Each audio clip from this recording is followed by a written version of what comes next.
Ladies and gentlemen, welcome to episode 3 of World's Talk. I decided to start because Nelson, I don't know, fixing something or other, but that's cool. Makes it nice and innovative. Third episode of World's Talk, a talk show that is obvious in the name, with Dom, myself, and Nelson, of course. Nelson, what are you doing? Oh, I'm just like, I have a new setup because I'm in a hotel right now, so it's a bit messy here. Wait, hotel and where? Me? Oh, I'm Yeah. I'm in Japan right now. Oh my god, dude, you just keep traveling. Hang on. Are we allowed to know the reason, or is this like top secret? I mean, I can tell you the reason. So what happened is he bet the house on EDG and RNG to win, and then he lost the house. So now he's just in a hotel. I'm sorry to hear, Nelson. Well, that's good. Look, the real reason we can live is a mystery, whether you can tell us or not. At the very least, Dom, welcome back as well. Again, on your channel. It's a pleasure. But more importantly, it's a pleasure to have you because I feel like you were pretty good on your reads last episode. Like, you were pretty rock solid. I don't know if you're doing predictions, but did you get 4 out of 4 or at least 3 out of 4 for I got I got 3 out of 4 like when I discussed it. On my pick'ems, I just did like whoever I wanted to win. So my pick'ems were 2 and 2, I believe. Or maybe even worse. Maybe my pick'ems might have been my pick'ems might have been 1 and 3, but like when I talked about it on shows, like if I was a betting man, I would have had Genji, T1, JDG winning, and EDG winning. So EDG was the only one that I was incorrect about. Nelson, do you remember yours before we go into today's show? Yep. I mean, I think I picked JDG, RNG, Genji, and EDG. So it's rough. It is. I mean, again, look, you know, Gen G was almost wrong. We can talk about that a little bit today as well. But I feel like quarterfinals gave us a couple of surprises here and there. And look, last time we tuned in, we talked about expectations. You guys were quite realistic with what these best of fives would look like. But starting with our first one, I mean, none of you said, oh, you know, Rogue will be winning this series or it'll be like a close series itself. I think, which one of you actually said this was going to be a 3-0? Dom, I don't know if it was going to be you. Yeah. I mean, I had no hopium. So, like, obviously, I think it would have been really cool if Rogue was able to win. That would be, like, one of the biggest upsets in World's history. But, Sure. I don't know. It's so hard for Rogue to beat JDG because when you look at the teams, Rogue can never get a good team fight. Like, when you watched every single team fight, before Rogue even was like ready to fight or they like knew they were fighting, the fight was already over. So I just feel like when you're so far behind in terms of like setups and just like knowing how team fights are going to play out, it's really, really hard to win because at some point you're not going to be rolling over a really good team the entire time. At some point you're going to need to like go back to the basics, go to the fundamentals, set up a Drake, put your wards down in good places, know like what the right call is based on your comp, the enemy comp. You're going to get into that at some point in a best of 5 with really good teams. And anytime that they got into like a standoff fight, I mean, they must have lost 90% of them, if not 100% of them. Yeah, it was always rough to watch. I mean, again, it was good gameplay from JDG, but we kind of saw this gap that we're talking a little bit about in the last episode as well. Nelson, I think you may have given a game to Rogue last show, but you were still kind of on the same train that JDG were going to slam them, which they did. Yeah, I mean, I think it's very hard, especially like laning phase-wise, especially for top laners, because I think the top teams in Europe, I would say top 5 teams in Europe, top 5, basically everyone in the playoffs except Mad Lions, we kind of handshook that our top laners are just gonna play tanks. So no one actually has like too much experience with on like top laners or bruisers against tanks, and the other way around as well. So I think it kind of showed in this series. Yeah, I feel like it did, and especially since we were talking a little bit about top lane matchup. But I think before, when we talked about who was going to win it for Rogue, we're like, okay, maybe it's going to be the bottom lane. That's probably the most indicative lane. There were some good moments for Comp and Trimby, but we look up towards the top side, and even though we got some wet noodle fights, I just thought the funniest thing was that, like, you know, 369 was by far the superior top laner. Like, Kanavi put on a show as well. Who was your standout, Dom? Who was like the person that just took this with ease and just showed the biggest gap? Probably 369. I mean, I think the third game playing well, it might be Kanavi actually. I mean, Kanavi was really far ahead. He was gapping him too. I mean, it's really just pick whoever you want there. But I thought 369 in the final game, like playing Orin versus Maokai. I mean, it's favored for Orin, but it's not 30 CS and a solo kill favored. It's not close to that favored. So, I mean, the reason why I respect that a lot is because that is the Rogue champion, right? That was what beat top esports. That's what people were banning versus Rogue the entire time. People didn't want to give them Maokai, and I mean, it felt like no matter what Rogue drafted, they were just going to lose because of the team fights. I think the only way they would have been able to win is if JD or win a game would be if JDG ended up going for like a split push top laner. Maybe they're running something like a Kali plus Silas and like a Fiora or something like that, and they're splitting the map, and they actually don't have great team fights, so Rogue doesn't have to really tick all the boxes when they get into a 50-50 situation. Because every single time they faced off, like, I mean, I remember, it was talked about the team fights on cast as well, but we're seeing comps like the Aphelios Lulu coming from JDG once again. A lot of draft diversity from 369 with 3 unique champions played. We got his Gragas, we got his Ornn that you talked about before. Even a Gwen popped in. Nelson, you're always talking about draft here on the show, so I want to get your 2 cents on to what you kind of thought overall of the 3-game series, and whether you like JDG's drafting or if anything stood out to you. I mean, at least for Rogue, I think the first 2 games they got everything they wanted. Like, this is exactly what they would play in LEC, and I would say in LEC they would win 90% of the time. And I think the second game was what is like most impressive from JDG, where I think the way 369 played his lane, he was never in a position to die, unless he finished pushing his lane and he's just trying to stall on IWDominate, which he did get punished for it, but you're like Maokai plus Lee Sin trying to gank a Gwen. Yeah. And your bot lane is getting completely destroyed.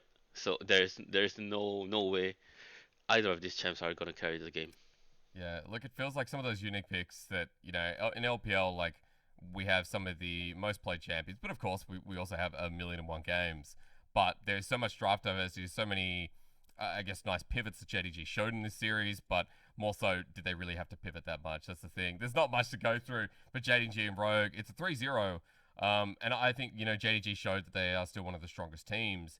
But I want to move down because we can kind of reflect on the upcoming semifinals coming up later, because we also have a 3-0 on the top side, and I got really sad about this.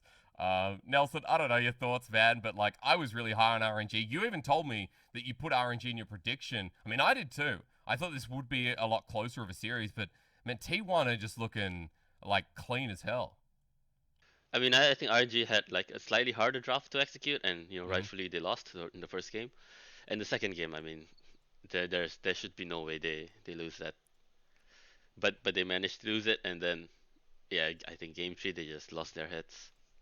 And this was God, was it any to do with? We're talking a little bit about COVID, and I don't want to take away from the T1 win. But do you feel like this was a different RNG because of what they've gone through, because of sickness? Like, is it a valid statement? I don't really know how valid it is. I mean, but like, I don't even think that even if they were hurt by COVID a little bit, I don't think they would have won it anyway. I think that their like overall weakness with RNG, and part of the reason why they were the 4th seed from LPL in summer, was the fact that they can't really play enchanters and like range support super well. Like, Ming is okay at them, he's passable at them, but he's nowhere close to as good as the better supports in LPL. And it felt like in LCK there was just like this Yuumi this Yuumi Lulu trade-off, which we also had in LPL. But now I think the main thing that LCK is adapted to is playing like all these variations of range supports outside of just Renata, right? So they have like Soraka that they're playing, and they're getting wins on. Like Barrel's playing everything. He's playing Karma, Heimer, like all these range supports. Where I feel like Ming's champions are just like not good when he's picking them. Like, he's picking Nautilus in games where Nautilus is just not good. And I think it's really hurting the team because they can't actually get into like good 5v5 situations where they're not super behind.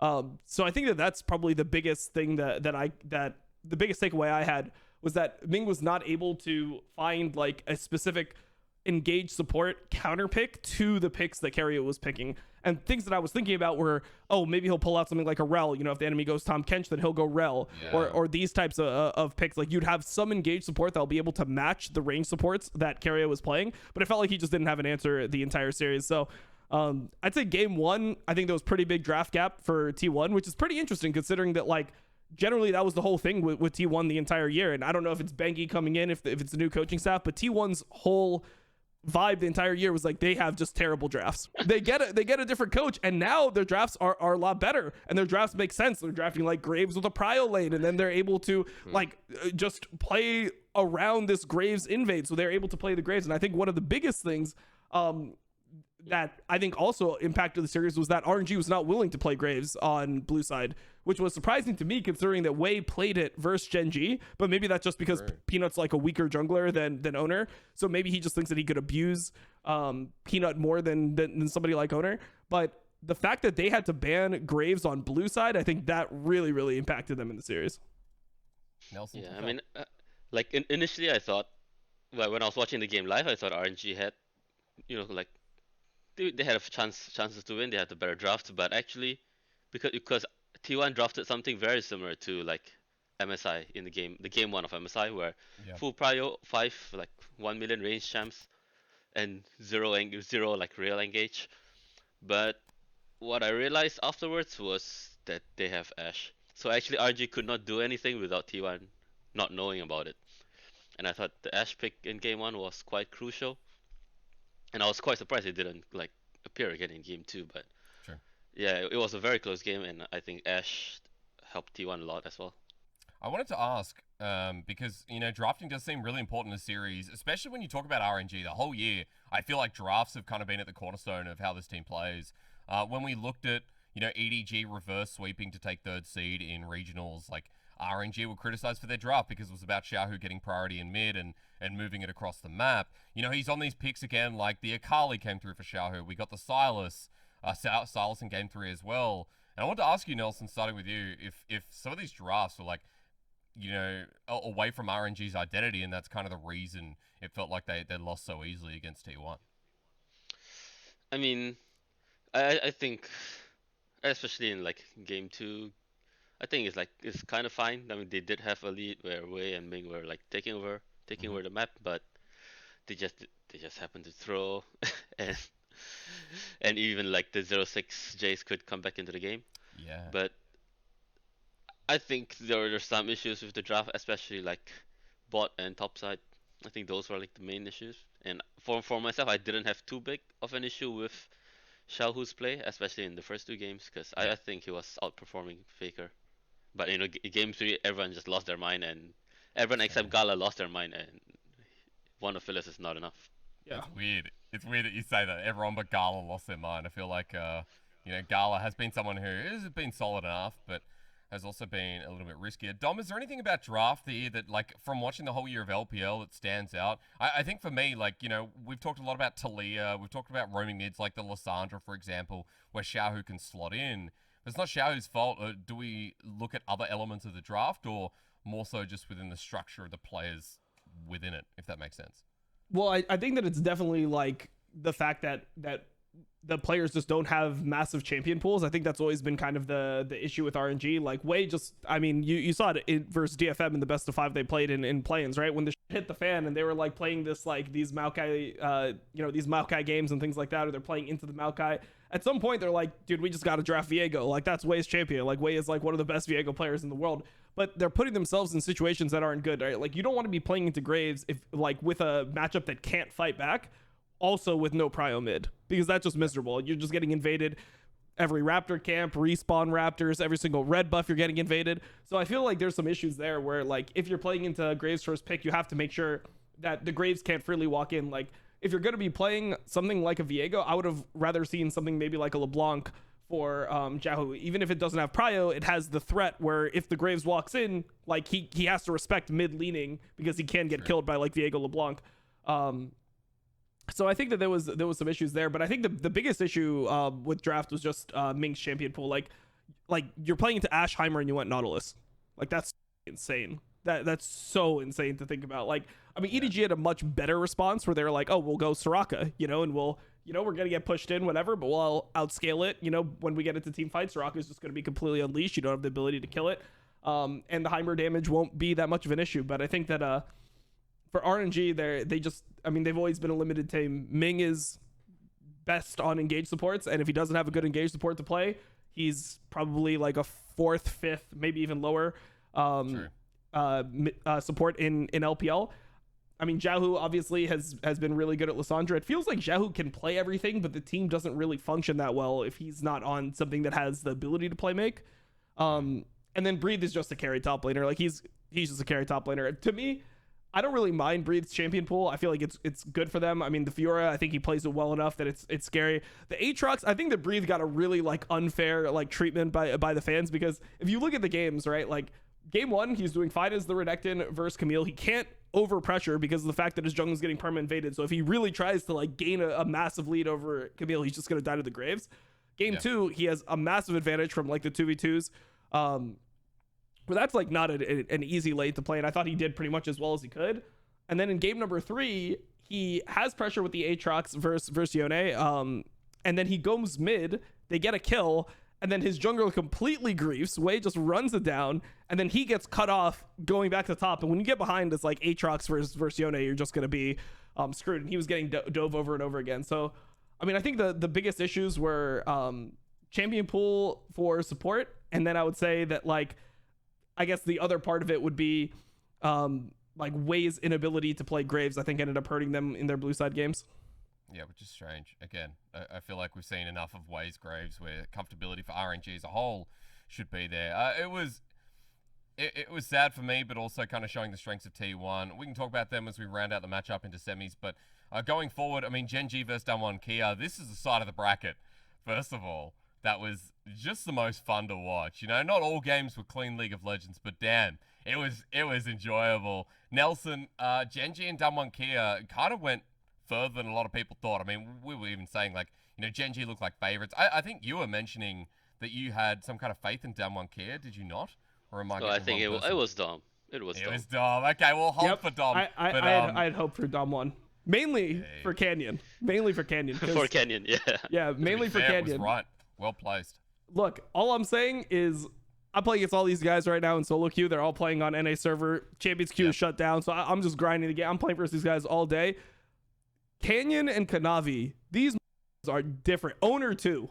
These 3 are so much different than Peanut. Peanut is nowhere close to as good. So like people will say like, oh, like solo queue doesn't matter, but I swear like when you play solo queue, you can tell like how good somebody is actually. Yep. Like and I don't know, when you play against Canyon, you're like, this is insane. It's like the mix of aggression with just he's just so he's perfect so often, and you just don't feel the same thing from Peanut. So I think that there's like people are like, obviously people want to credit the winner, but I really dislike that the way that people credit the winner is to kind of like take away from Canyon, or they'll just like give excuses to Peanut's like play because, you know, they don't want to be like, oh, but he's bad. Like, he's obviously not bad. He's like one of the best junglers in the world. But compared to Canyon, there are different levels of jungle. And it's not that Peanut has to play tanks because his laners can only function with tanks. It's not like his laners are really limited and he's going to have to be like low econ and bail them out of lane states and like be there on certain waves and they're going to run it down. I actually think that he has really stable laners outside of Dorn. I think Chovy is an insane laner and he doesn't do things that are stupid that rely on the jungle being there. He just simply can't play carry matchups versus Canyon because Canyon's just a significantly better player. So I think that people, they like cope their way into being like, but like, don't disrespect Peanut. Like, he's good too. He just has a different style where it's like, dude, if Peanut could play Graves like Canyon could play Graves, Gen G would just play Graves. Like, they would just play that champion. Like, of course they're going to play that champion. That champion is broken. And what does Chovy like to play? Chovy's one of the best laners in the world, right? He's probably the best technical mid laner in the world. If Chovy is that insane in mid lane and he plays all the mages and he's able to get prio all the time, that's so perfect for a Graves. Isn't that like the ideal conditions? Like, you just have like an Azir on mid, perma pushing in, and the Graves can just do whatever he wants. Of course they would play Graves. That series was like, to harping on your point, there was a lot of jungle diff coming through. Like, Canyon had a blast, especially games. I think it was game 3, game 4. Like, you know, game 5 was a really nice start with the Kane, but unfortunately, like, there was no progression. Nelson, this is a great like intro for jungle if you want to hit there, because it is easily the highest talking point of this series, considering that Canyon kind of show us why they went to 5 games. I mean, I just think that, like, for sure, I think Peanut has changed the way he's played since I guess 1920 or 2019 or 2020, where he used to be like the cannon of the past, the hard carry jungler, but The Nidalee guy. yeah, the literally guy, the one Yep. with like insanely thin mechanics, but I guess he checked his passport. And the date of birth is like getting older and older, so he has to be he has to cosplay Yankas. But Oh god. but I think this series was so close. Like even in game 5, I had no idea who was going to win, and I thought Damwon was going to win. And in my mind, I was like, I wonder how like what Genji would tweet, when after they lose this series. Yeah. It was sorry, Dom, take it away. Well, no, I was just gonna say I think Damwon just like I just wanted to see Canyon win because I felt like he was really just doing like heroic. Like he was just so on point. You could see just like how mentally present he was within the series, especially in game 4 where he did that invade, right? Where he sits in the bush and he watches the Gromp and he knows that Peanut's on the Gromp, but he makes sure, like, so many junglers would just try to like steal that Gromp, right?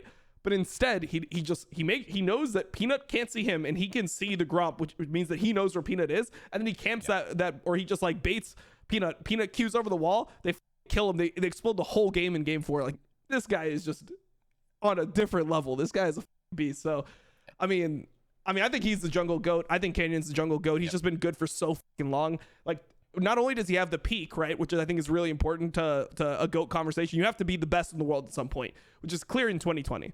And I think 2021, 2022, it's arguable if he's like the best at points. Like right now, after seeing Kanye's performance, I think it's hard to say anyone's better than Canyon.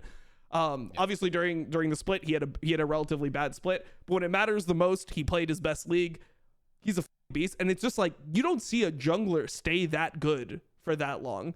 Like, Peanut has been good for a long time, but Peanut's also had like ups and downs. Like, he's had years where people are pretty low on him. Like, obviously when he was in LPL, people were flaming the fuck out of him.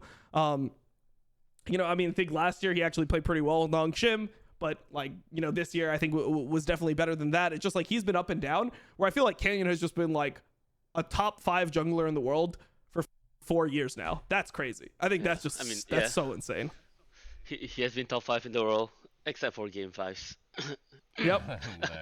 Every game 5 he just disappears. But I also think like another issue is like how people especially supports itemize against Sejuani.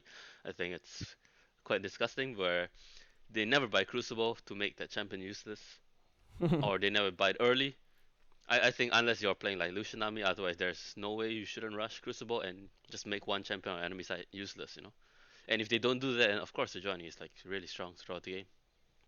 Yep. Yeah, I feel like just quickly touching on the jungle point as well. Even game 5, I mean, Canyon's pathing on Kane early around that red buff where he's tracking Peanut, and that cheeky little red steal too. It was just so beautiful to watch, and zoning him off Krugs. Like, it was, as you talk about, Dom, that presence of mind that he had even at the start of game 5. It's unfortunate that it kind of fell off, but I also feel like Genji should get a bit of praise here for holding back and keeping the game quite stable when they had the comp that they were running as well. I'm just bringing it up on my screen. Like, we're talking about Chovy on Victor as well, like Doran, Ruler, Lucian Na, as well as I'm looking at game 5 I am to be correct, where there was a setup for this team fight. And I feel like Genji were pretty smart. Nelson, I want to kick it to you first, because I think they do get a lot of credit. Like, there was a lot of flame online about giving away this Aphelios more times than they should have. Like pretty consistent bans that needed to come through from Damwon Kia, which I think was the Yuumi once we saw game number 2 as well. But what did you think a little bit about Genji's progression through the series and how the draft changed and how they adapted? I mean, I don't think Genji like adapted too much. They were just playing worse and worse throughout the series, except they managed to clutch it out on game 5. I think the main issue has to be on Damwon, especially on Khaled, because I'm pretty sure they would have a lot easier time to win, if Lulu bought Crucible instead of Shureless as the first item. Yeah. Because, the whole team is like, they're basically, they're 0 tanks. It's a full damage Renekton, which, to be fair, it looked extremely effective, actually, for the 2 games. Yeah. Tom? Yeah, I mean, I think that the support pick is definitely something that probably could have been itemized better. But also I think Damwon's like drafted that game, I think it was really hard to play. Like, that's an awful red Kayn game, to be honest. There's only one champion you could get your form from, it's the jungler that doesn't have to interact with you.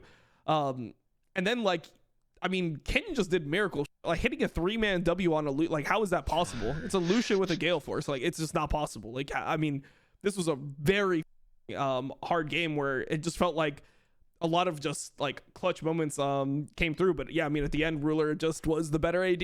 Like in the last fight, he's just playing a lot better than DuckDom. So I mean, at some point you have to like sacrifice some picks, and part of the reason why you have these drafts coming through where people are like, oh, ban Aphelios, ban this, ban that, part of the reason that they can't ban these champions is because of the fact that they have to ban Graves on blue side, which I think is a consistent theme that we're seeing. And I think that this is going to be just a hard thing. This is why, like, I think Genji, JDG, and T1 have a much easier time than DRX, because DRX plays Graves, but they don't like, Pioshik doesn't play Graves the same way Kanavi owner and or I guess Kanavi over to Kenyon. So yeah, Genji also are going to have a tough time. So lower side of the bracket is going to have a tough time with Graves. But this is why I think the top side of the bracket is going to have a big advantage. And I think most people have been saying like the winner's probably going to come from the top side, is because of the fact that like it just feels like those teams have a better meta read right now than what you're actually having out of Genji specifically, and out of I guess DRX. I mean, I think DRX is willing to play Graves, but it's a different Graves. Like if you're just playing Graves and you're farming your jungle, it's not a champion, right? Like you have to get a lead, you have to be able to push your advantage, and I think that's a big issue. And then I mean, I think one of the things that we're gonna see is I don't think Ruler's gonna be getting Lucian in the next series. Like I think that Ruler Lucian is something else, you know. So yeah, I mean he really took over in the final fights. I mean he was just the better AD. I don't know. I guess Lucian outscales Aphelios if Ruler's playing it. That's pretty much it. I think Lucian is just stronger, like early mid, and it gives you a sense of control, which I think it's not as important. There's no like tangible benefits, but at least it's good for your mental on stage.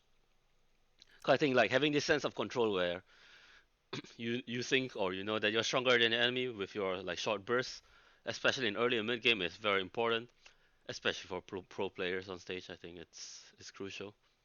And like Aphelios and Lulu, you have to wait, and I think patience is something which pro players don't have. So I think it's a good pick. Yep. Well said. A good way to round out, I think, because that was a great series. But look, leaving it there, DRX EDG, you could say the same thing of. Now, EDG starting 2-0. Let's be real. Dom, game 2 probably should have been the 1-1 equalizer. Like that was an iconic moment out of, you know, any league. Like it's pretty much right up there with some of the greatest. But like Deft hitting the Nexus, that game being so close, it did feel like that series delivered on multiple levels. Yeah, I mean, I think that was the most exciting series. I think the play was probably better in the Genji Damwon series, but I think this one was, you know, I mean, it just had like a lot of action. It had a lot of like more memorable moments. Like, so for example, obviously the inhib one, but another one that came to mind was obviously like Scout in this series, like in game number 5. I mean, it's been a while since I saw somebody like play that bad. Like, well, think about this. Yeah. What was the last time you watched a pro game and somebody got solo killed 4 times in the first like 20-25 minutes? What was the last time you watched a pro game? Like, I've watched pro play for a living for like my whole life at this point. And I can't even remember the last time I saw somebody get solo killed 4 times in like a crucial match. Before. So I mean, I think that was crazy. I think overall this series came down to support picks again. I think Beryl he always was picking to have like the ability to push and like win the lane. So like it was Heimerdinger at first, and then it became Soraka, and then it became the final game on Karma. He just kept on picking these champions that give you the ability to push 2v2 and harass them. And, you know, it really just means that Viper's not going to be able to get an advantage. And, I mean, I think that was really good prep from DRX, because I assume that they thought that Heimer was going to get banned more than it did. Like, they were maybe even prepping for a Heimer ban from, the first game, even though they ended up getting it. So I think that was an interesting take where they're like, it's not just the Heimer that we play. Like, this is an advantage we can have over these supports, because supports like Mako, I mean, he's susceptible to those types of picks. Like Mako, he wants to play like the mid-range support. So like sometimes you could play engage supports into things that are not Heimer, but into, you know, champions like Karma, into champions like Soraka, playing things like Thresh is actually like pretty hard. It's pretty hard to like all in those types of champions. You kind of have to hit a miracle hook, but in those matchups, unless you hit a hook at a really crucial time, a lot of times a hook isn't even a kill. So, you know, Mako wasn't able to play a Thresh one time because of DRX's prep. So I think that gave them a really good advantage. And then it just allowed Def to have like an easier lane phase, you know, like he's always on the front foot.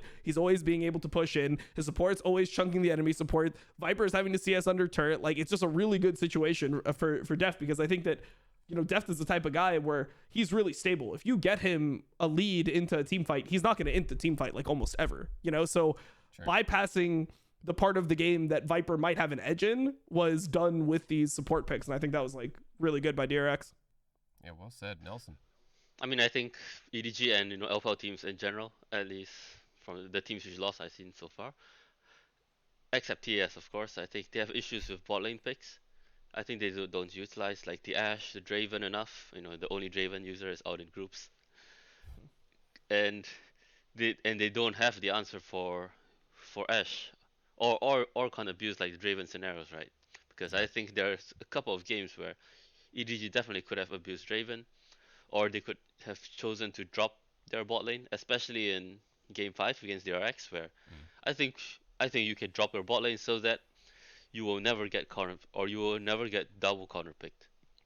Because if you pick Aphelios on 2-3 on blue side, enemy still has last pick and they still can counter pick both champions in bot lane, and that is their only win con. And I think that was a very crucial mistake, because in my mind, if they had Sivir that game instead of Aphelios, it's not easy for DRX to play. Sure, it's a good point, especially since, like, if we're talking about the flexibility with bot, I mean, Viper's shown an extensive champion pool. It sounds like a repeated point, but, you know, Viper especially. Nelson, you said that the Draven players out in groups. I mean, Viper's played a fair amount in this LPL season as well. But I know what you mean. Like, Jackie Love was the OG. He's the one who we know is the threat of the little pocket pick.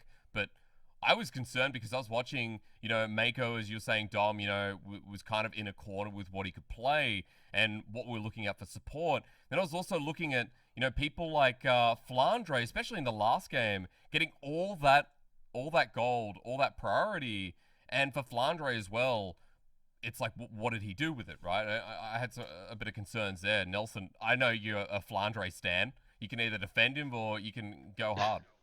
I mean, there's like two things, right? So I think in the last game, Jax just can't do anything. There's no top laner or you know, there are not many top laners which can do much against an S or Karma who left lane like in a decent state. And for sure there is like some impact for Flandre, you know.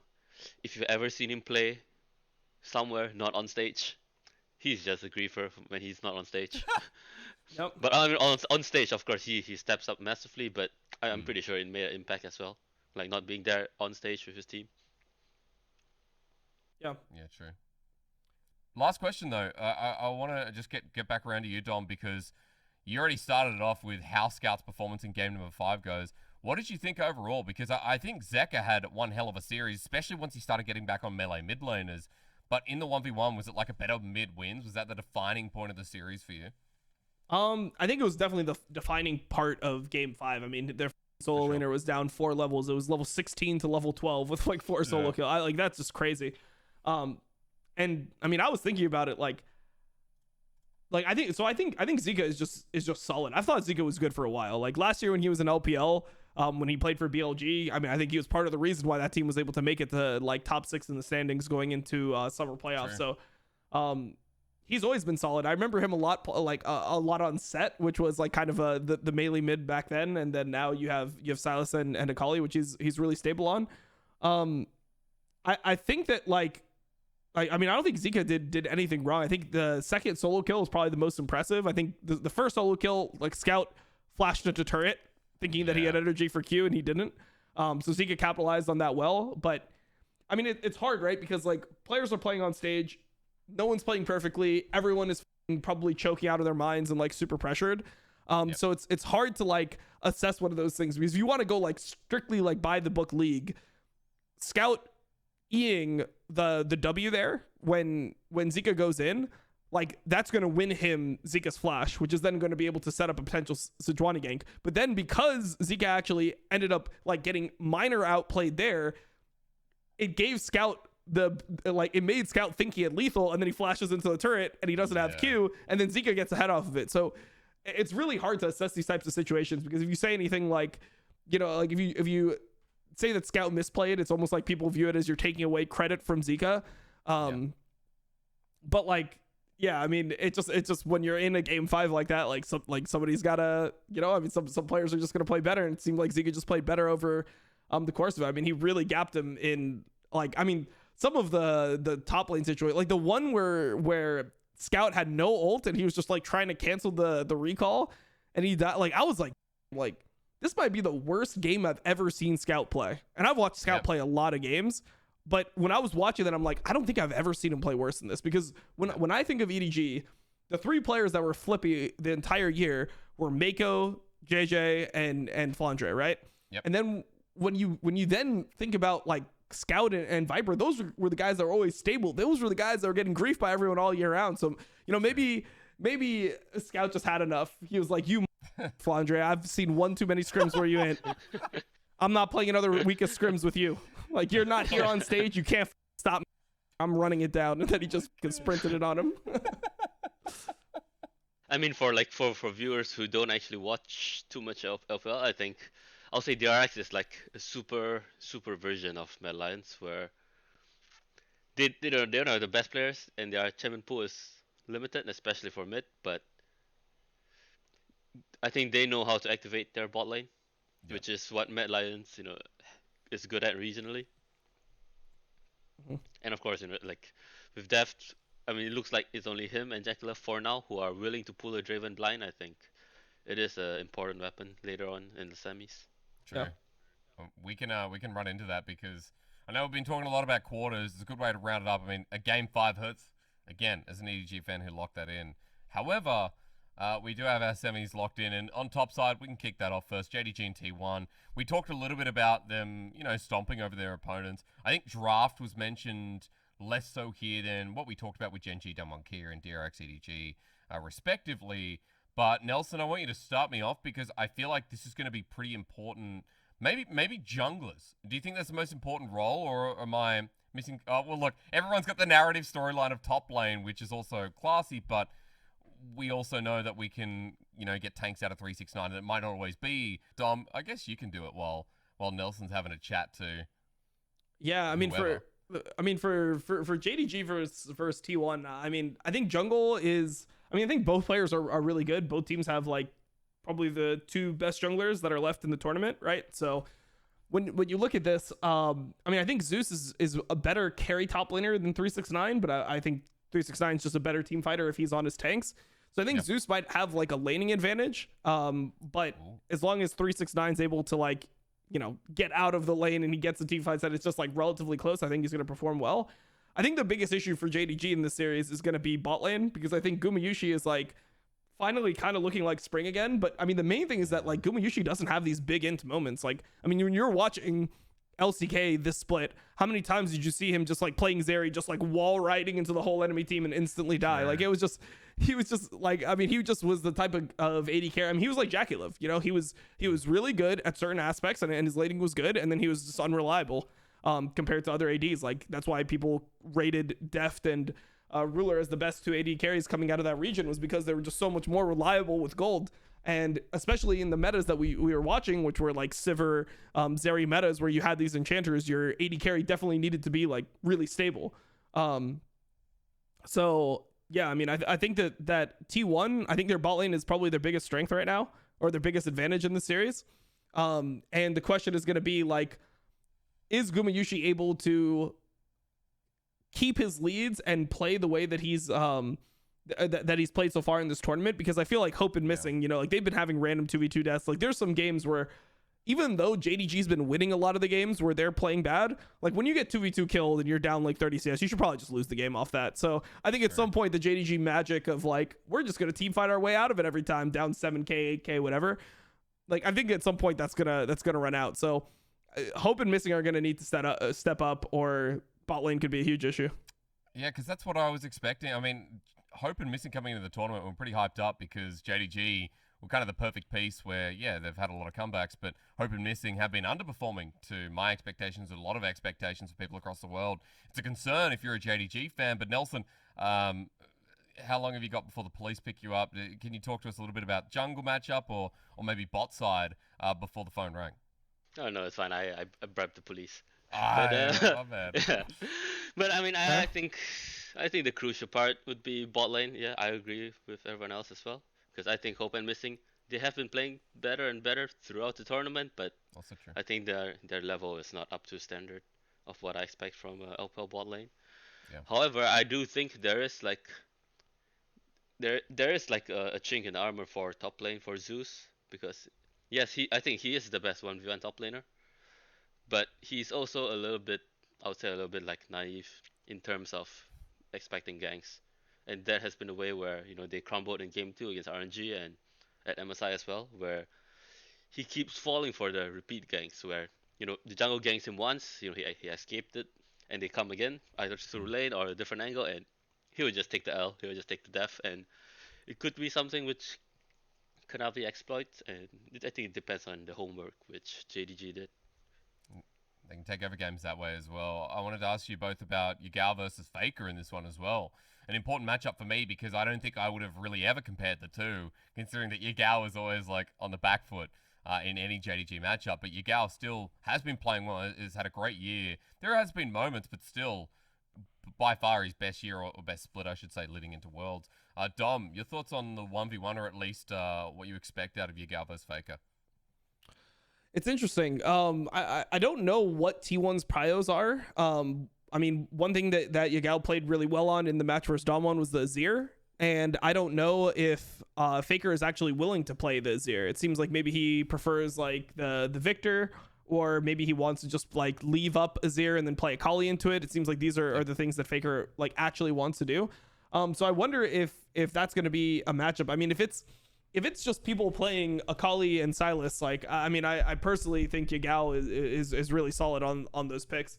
I mean, anyone could beat anyone, right? Like, these players are all good. So if one of them pulls the scout and just starts running it, like, the other player's just going to look like a god. But I mean, I think in overall, I would say that like Yagao is probably like slightly better right now on the meta champs, but like, yeah, I mean, is that going to be enough to compensate for like what's happening bot or what could potentially be happening top? Because I expect these games to go similar to JDG games where they're getting behind early and they're going to have to team fight their way out. So I wonder if that's going to be, possible versus T1, because I feel like T1 is also like, I mean, they're probably playing their best league all year. I mean, people were saying that, when they went to 18-0, people were like super overhyped on them because you could still see the mistakes that they were making, right? Like they would still have these tendencies where, they would have Guma getting caught on the mid wave like over and over again, and Carry it's like trying to save him nonstop with like Thresh and Tom Kench, like, please Guma, stop like getting caught on the mid wave, please just like get back here and like play safe. But now it looks like T1 is actually like more restrained than they were before. So I would rate this version of T1 like significantly better than what we were seeing in spring, which I mean, I don't think that should be a surprise to people, but I don't know, it seems like based off of summer, maybe like again, No, a bit of a I research. mean, I think T1 is definitely like playing better, like not looking at drafts, because I think draft was the reason why they lost in the finals against Gen G, but they're definitely better compared to MSI, because at MSI the way they played the game was very textbook, and if the enemy did something different, for example, ganking after 3 camps, they would just die to it. It seemed like they have never seen ganks before 3 camps or before 4 camps before in their life, in LCK. And yeah, I think their bot lane has been playing a lot better, or it's more stable, and they are still like primarily like their jungle focus is more on the side lanes. I think Faker, the way they set up the map in mid game, he's like a fill player. He's the player who would clear the lanes, take the CS under tower either in one of the side lanes where he just takes CS defensively, or in mid lane where he defends it, and they play more towards Zeus or bot lane. And I would say like the side lanes would impact the result of this game, but I do think like these are probably the best 2 teams right now in terms of form. Okay. Like I think this is probably like the finals, I think, right? Well, it can't be. But, like, Yeah, I get what yeah. you're saying. No, I know what you're saying. So with that, Nelson, give me a prediction and tell me why. Because JDG T1, I mean, straight off, I'm doing JDG no matter what. But I mean, I want to hear your do we thoughts. know who has a side select? Who has a blue side? Oh yeah, I don't know. Question, They're both actually. 1 seeds. Yeah, they're Would both. it be Coin fastest toss? game? Maybe a coin toss. Who knows? Yeah, maybe a contest. I'm not sure what the rules, but I'm not gonna pretend I know.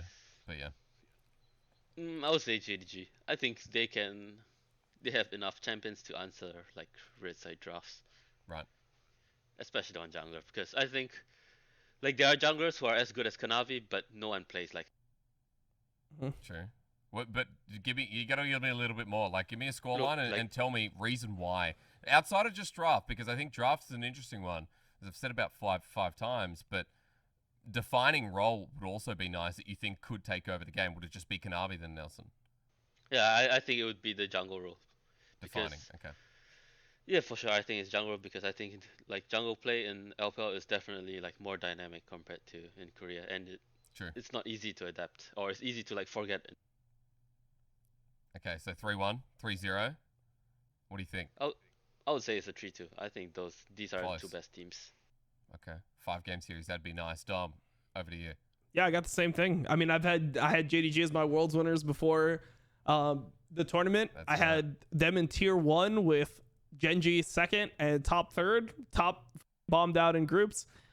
I think Genji is doing worse with the meta shifts. I think the meta shifts have actually helped T1 quite a bit, where it's like opened up things and it's allowed Owner to play more of the champions that he's good at, right? Like he wants to be playing things like Lisa and Viego. He wants to like potentially be able to pull out the Graves. He's much better at doing that than playing Wukong. Like I never thought he was that good at Wukong in general. I thought that Wukong was just a champion that he never fully grasped. Mainly because Wukong is like weird, like you don't actually have any distinct advantages. It's mainly just you're good at team fighting once you get a few items. So how you get there's not really like a roadmap. It's just you got to just play the game and just like hope you get there at some point. Like just see if the enemy team wins, take a free kill. If you get a couple free kills, you're gonna 1v9 the game on Wukong. So I think that being out of the meta is good. I always thought that Peanut was better than him on like the like Trundle situation. Well, actually, I don't even know if I could say better than him. It's just like with the way Genji plays, it's easier for Peanut to play, and Peanut would be able to do better than him there. But now with the meta being favored for both of these junglers, I think it's gonna be it's gonna be a really close series. I'm still gonna go 3-2 JDG. I had them winning before the tournament. Still have them winning. Yeah. There's nothing that like I've seen in their play that's led me to believe that they're like any worse. I know people will look at like LPL teams dropping out and they'll be like, oh, but like does that mean their competition was worse? Where like to me, I think that it's a different tournament. Like when you get to Worlds, like you're playing a different meta. Like there's a bunch of different things that are happening. Like some players are playing worse, some players are playing better. I don't necessarily think that JDG is playing any worse. They're playing as I expected, so I expect them to win. I'm gonna still expect them to win, but I mean, T1's playing better than I expected as well. So Sure. it's closer than before. If you went before the series, or like if you went before Worlds and you just like took JDG straight out of LPL, T1 straight out of LCK, they play their finals, and the next day JDG plays T1, the JDG would like smash them. But now I think it's like extremely close. I'm gonna go 3-2 JDG. Actually, there's like one more point I think we didn't think about was, so who is JDG gonna scrim, right? Because it's 3 Korean teams, 1 Chinese team left, and you're in North America where everyone's on vacation. Because I mean, last year it was EDG and Damwon, and they could scrim like some European teams, or at least there were 2 European teams who were still scrimming at the time after during the finals period. But who does JDG scrim right now? I think. Good question. I mean, I could think also affect. I think they could probably scrim like. I mean, I don't know. Would Genji scrim a bunch against T1? Because I feel like Genji and T1 are kind of expecting to play against each other, and I feel like if you're T1, would you really want to like scrim Genji right now? I feel like T1 would probably want to scrim DRX. I feel like everyone probably wants to scrim DRX from topside because most people are just expecting Genji to smash him, right? Yeah. Yep. So I mean, it is going to be very messy, especially when you play like in NA where every other team is like on vacation, So Yeah. I'm not sure. Well, also, I Really- think really all the players, like the reason we're seeing so many mechanical misplays from like everyone at this tournament, I think it's because you're playing in North American solo queue. There's no champions queue anymore. That shit died, by the way. Like no one, players just gave up after like a week. Same thing Yeah. that happened to NA players happened to the Asian players. So You know, it's just I'm giving them fake info right now. Like, you know, like Peanut's jungling against me, and he's like, you know what? Maybe I can play Graves. It's like, no, you can't play Graves, bro. You're gonna be like, you can play Graves against 32-year-old like old men in solo queue. All right, you can't play Graves against some like, you know, Kanavi or Owner or whoever comes out of the top side. Just wait, Gen G are gonna pull it out because of you. Speaking of which, lower side of the bracket, Gen G versus DRX. Now this one, you know, you both kind of alluded to that this is, you know, looking like Gen G favored. Nelson, what are your thoughts on this one? And what kind of defines it for you? Because I feel like for Gen G, we saw their drafting criticized for 3 and 4. We saw, as you said, them getting worse in the series versus Damwon Kia. Yeah, I mean, I wouldn't say I'm like super sure, because I think there are like certain elements where usually against top teams you would think that it would be like the difference maker, for example top lane, but I have zero trust in both top laners. Yep.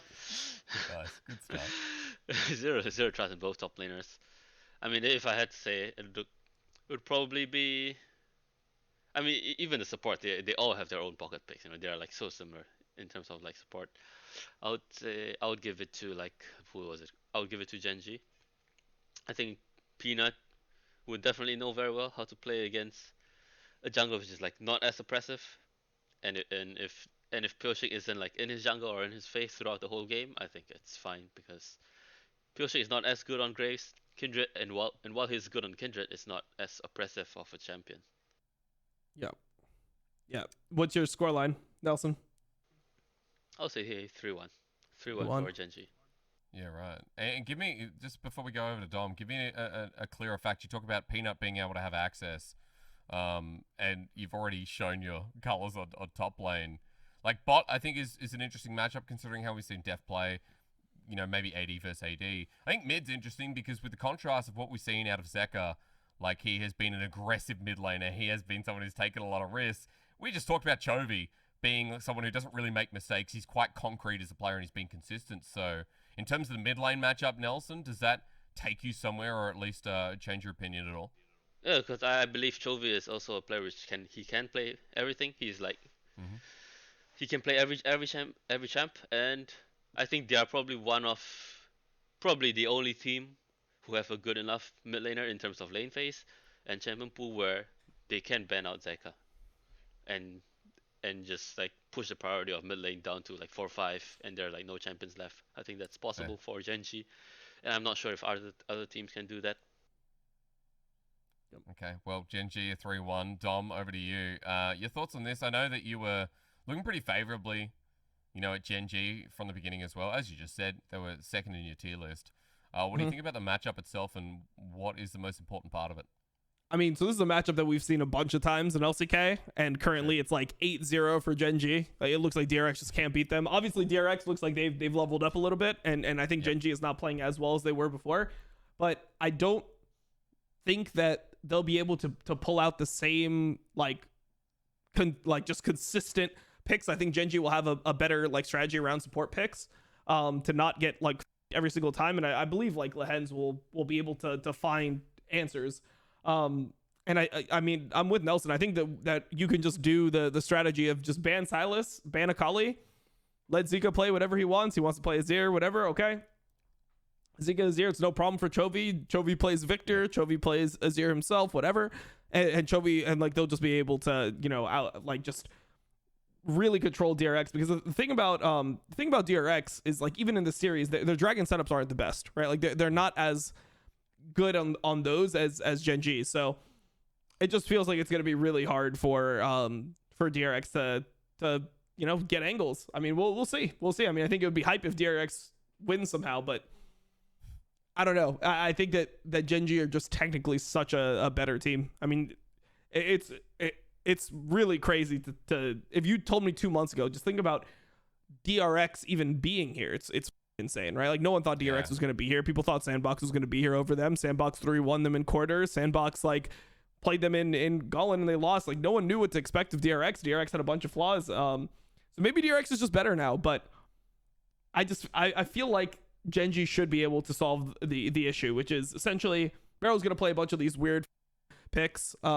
He's gonna play Heimer. I told Ruler today, actually. I messaged him on Discord. I said, be careful with Heimer, and he said scary Heimer. So they know. All right. I made sure I got Genji's back here. So, you know, the scary Heimer, they have a plan. I can tell that they're taking it seriously. Ban out Zika. Find a plan for the scary Heimer. You're good. Okay. Don't pick Singed. Don't pick Singed. Oh yeah, true. Dom, scoreline for the series. 3-0. 3-0 Genji. 3-0. God damn. To be fair though, I mean DRX 4th seed from LCK. I'm not wrong in saying that, am I? I'm not getting confused. You're right. DRX 4th seed. Has a 4th seed ever come this far? Have we ever had a 4th seed out of a region? I know it hasn't existed for that long, but I don't think an LPL 4th seed has gotten to. I'm not even sure if they got to. They haven't. They hadn't even got out of group stage until this year. LCK 4th seed. They've only had it for 2 years. Last year, I think they lost Hanwha to Life 3-0. Yeah, right. Yeah, I mean Hanwha Life lost to Hanwha Life lost to Dom 3-0. But that's like kind of unfair. I mean, that's the thing that sucks about like this tournament is like no losers bracket. Like, come on, like you wouldn't want to see EDG versus Dom 1 in a losers bracket match after just watching these series. I mean, I feel like it's like hype. Like the games are hype, but it could be so much more hype if they just altered the format slightly. At least for me, I want to see if RNG could beat like Rogue. So that we can finally have the discussion: can the 4th seed of LPL win LEC? Yeah. That's good. I mean, again, there's been a lot of talk about it this year, so maybe next year, who knows? It'll be enough to progress it further. That's the semi-finals done and dusted. Either way, look, top side of the bracket's going to be one hell of a ride. Hopefully, DRX shows something against Genji like they did against EDG. Again, thank you, gentlemen. It's a pleasure. Make sure you do everything necessary to follow Dom on his YouTube, because that's right. There's going to be another one of these coming up after the semi-finals, so stay tuned. And until then, bye for now, but not forever. See you next time.